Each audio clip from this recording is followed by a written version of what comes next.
Hello friends, welcome to খেল দুনিয়া। AFC Asian কাপের শেষ ম্যাচেও ভারত কিন্তু হেরে গেল সিরিয়ার বিরুদ্ধে। 1-0 গোলের ব্যবধানে হার ভারতের। তো এই ম্যাচটা নিয়ে আমরা প্রত্যেকেই আশা করেছিলাম সিরিয়া বাকি দুটো দলের থেকে অনেকটাই কিন্তু পিছিয়ে রয়েছে, তো এই ম্যাচটা অন্তত জিতে ভারত 3 নম্বরে শেষ করবে এবং একটা ক্ষীণ সম্ভাবনা বাঁচিয়ে রাখবে নেক্সট রাউন্ডে যাওয়ার। তো খেলার শুরু থেকে একবারও মনে হয়নি যে ভারত এই ম্যাচটা জিততে পারে। প্রত্যেকটা ম্যাচের মতোই কিন্তু এই ম্যাচেও সেই ভারত ডিফেন্স করে গেছে এবং কোনোরকমভাবে গোল বাঁচানোর একটা চেষ্টা করে গেছে, যার ফলস্বরূপ ভারত কিন্তু সেভাবে কোনো অ্যাটাক করতেও পারেনি। যেটা উজবেকিস্তান ম্যাচের সেকেন্ড হাফে আমরা দেখেছিলাম যে ভারত কিছু অ্যাটাক করেছে অন্তত, সেই অ্যাটাক কিন্তু এই ম্যাচেও আমরা দেখতে পাইনি। তো সব মিলিয়ে ভারত 76 মিনিটের মাথায় একমাত্র গোল হজম করে এবং ম্যাচ থেকে তারপর পুরোপুরি মতন ছিটকে যায় এবং ভারত কিন্তু শেষ ম্যাচেও 1-0 গোলে হারে। এবং সব মিলিয়ে 3 ম্যাচে 6 গোল খেয়ে একটা গোল দিতে না পেরে, একটা ম্যাচ জিততে না পেরে ভারত কিন্তু এশিয়ান কাপের মঞ্চ থেকে বিদায় নিচ্ছে। তো ভারতের এই হারের পর স্বভাবতই প্রশ্ন উঠে গেছে ভারতের ভবিষ্যৎ কি, কারণ ভারত প্রত্যেকবারই এরকম একটা এশিয়ার মঞ্চে যাচ্ছে, গিয়ে একই রকমভাবে হারছে এবং শুধু হার জিত তো খেলার অঙ্গ থাকবেই, কিন্তু হারটা কিভাবে হারছে সেটা কিন্তু বড় কথা। ভারত কিন্তু কোনো লড়াই করতে পারছেন না।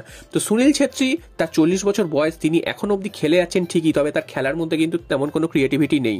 তো সুনীল ছেত্রী ভারতকে অনেক কিছু দিয়েছেন, তবে এই মুহূর্তে সুনীল ছেত্রী কিন্তু সেইভাবে কিন্তু ভারতের ফরওয়ার্ড লাইনকে সাহায্য করতে পারছেন এবং তিনি কিন্তু একটা সুযোগ তৈরি করতে পারেননি বা একটা সুযোগও কাজে লাগাতে পারেননি।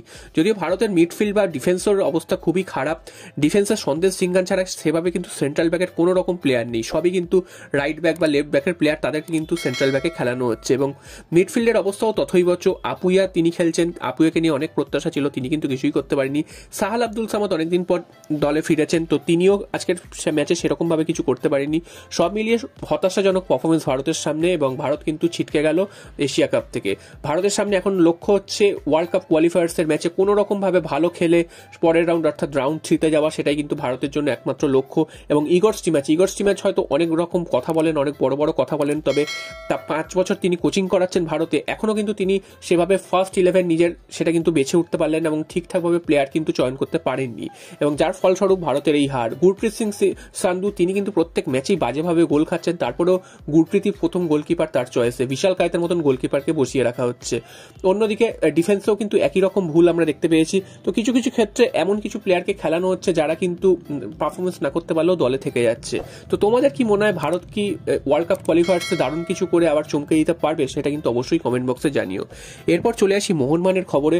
তো মোহনবাগান ডার্বি হেরে কলকাতায় অলরেডি ফিরে গেছে একদিন বিশ্রামের পর, আজ কিন্তু প্র্যাকটিসে নেমেছে। সব থেকে উল্লেখযোগ্য ব্যাপার হচ্ছে মোহনবাগান প্র্যাকটিসে কিন্তু আজকে 3 জন বিদেশিকে দেখা যায়নি, একজন ব্র্যান্ডন হ্যামিল, হেক্টর ইউস্তে এবং হুগো বুমো, এই 3 জন প্লেয়ারকে দেখা যায়নি। তারপর থেকে জল্পনা উঠে গেছে তাহলে কি এই 3 জন দল ছাড়ছেন, তাই জন্য কিন্তু তাদের দেখা যায়নি।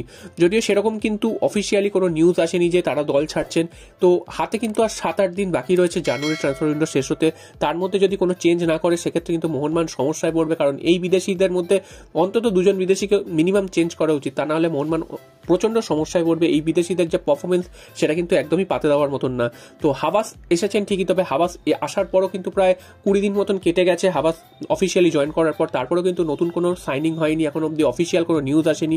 অনেকগুলো ভাষা খবর আছে বা হয়ে গেছে এরকমও খবর রয়েছে, তবে সেগুলো যেহেতু অফিসিয়াল আসেনি কিছু বলা যাচ্ছে না। সানা সিংকে নিয়ে হঠাৎ কিন্তু খবর বেরিয়েছে তিনি ইস্ট বেঙ্গলে যাচ্ছেন, যদিও এই খবরটার কোনো সত্যতা নেই, মোহনবাগানই তিনি আসছেন এটাই প্রায় কনফার্ম, যদি না শেষ মুহূর্তে কোনো বড় কোনো অঘটন ঘটে। এছাড়াও যে বিদেশি নিয়ে আপডেট এসছে, সেই বিদেশির আপডেট এসছে ঠিকই, তবে সেটাও কিন্তু এখনো অবধি ফাইনাল স্টেজে গেছে বা তাকে সই করিয়ে ফেলেছে এরকম কিন্তু কোনো খবর নেই। তো দেখা যাক শেষ পর্যন্ত মোহনবাগান কি পরিকল্পনা নেয়, কারণ সামনেই আইএসএল এর দ্বিতীয় রাউন্ড শুরু হবে, ফিরতি লিগগুলো শুরু হবে। তো তার আগে মোহনবাগান নিজেদের দল গুছিয়ে নিতে পারে কি না। তবে একটা ভালো দিক আজকে যেটা দেখা গেছে, মোহনবাগানের যেসব প্লেয়াররা জাতীয় দলে গেছে অর্থাৎ সুভাশিস বোস, দীপক টাংরি, সাহাল আব্দুল সামাদ, তারা কিন্তু আজকে ভালো খেলেছেন।